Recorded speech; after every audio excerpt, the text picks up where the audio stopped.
I'm the manager of metering field operations, and I have been in this role for about 2.5 years. I have been with the company for 11 years. So when I started with the company, I worked as a call center coordinator. So I was essentially a supervisor in the call center.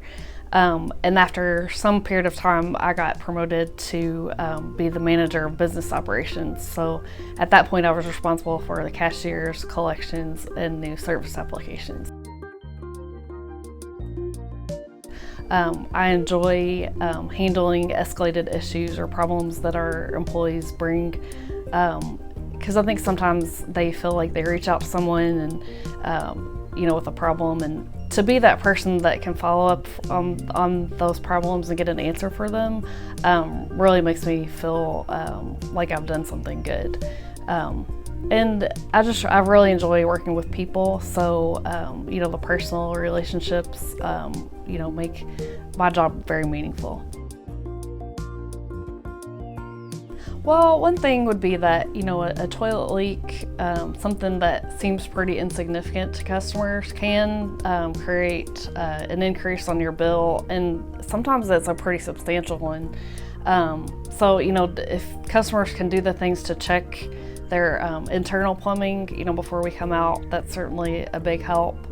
But also, we read hundreds, thousands of meters a day. He or she gets very efficient at doing that. So a lot of times customers think that we don't, the meter reader hasn't been here to read my meter, but the meter reader is so efficient at what they do that sometimes it doesn't look like they have disturbed the ground around the meter at all. They go through and they'll read the meter, and they barely open it to where they see it and they can get their reading and move on. They don't have to do a lot of work to get that meter lid off.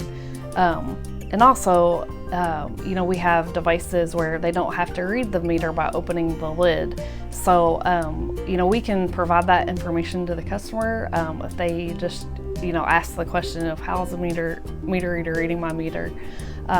We'll be happy to provide that information to them. So this is a meter. It has the meter number on there. So we're looking to match it to the customer's information in the handheld when we read their meter. So the meter reader is going to lift it up, and they're going to read the numbers in the white. So we only bill in thousands of gallons, so they're going to read what's in the white, and the hundreds, tens, and ones will be over to the right. It also has a leak indicator on the meter, so our CSRs, when they go out to check for a leak, are going to look at this little triangle to see if it's spinning or not.